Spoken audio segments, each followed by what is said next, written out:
எது நீ ஆழமா யோசிச்சுட்டு இருக்கிறியோ அது உங்ககிட்ட வந்துடும் தெரியுமா? கவனம். நீ எதை தேடிக்கொண்டிருக்கிறாயோ அது உன்னை தேடுகிறது. யோசி. எத்தனை பேருக்கு இங்க கார் ஓட்டணும்னு ஆசை? ஒருத்தர் 2 கையையும் தூக்குறான், அவ்வளவு ஆசை அவனுக்கு. கார் ஓட்டணும்னு ஆசை இல்ல,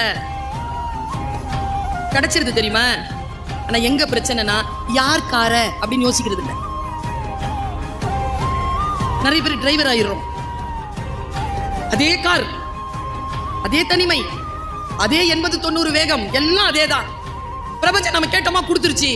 ஏன் கார, என் சொந்த சம்பாத்தியத்துல வாங்கின கார ஓட்டிட்டு என் போர்ட்டிகோல நான் வந்து நிக்கணும், ஸ்டேரிங் இப்படி இருக்கணும், என் கேபின் இப்படி இருக்கணும், நான் உள்ள வந்தா இப்படி இருக்கணும். நீ நினை உனக்கு கிடைக்குதா இல்லையான்னு பாரு. நீ ஆழமா எதை டிசைர் பண்றியோ அந்த ஆழமான டிசைருக்கு பின்னாலே எவ்வளவு ஓடுகிறாயோ அந்த அளவிற்கான உழைப்பை இந்த பிரபஞ்சம் தரும் என்பதற்கு ரத்தமும் சதையுமாக நான் சாட்சியாக நிற்கிறேன். என்னாலே முடியும் என்றால் என் குழந்தையே உன்னால் ஏன் முடியாது?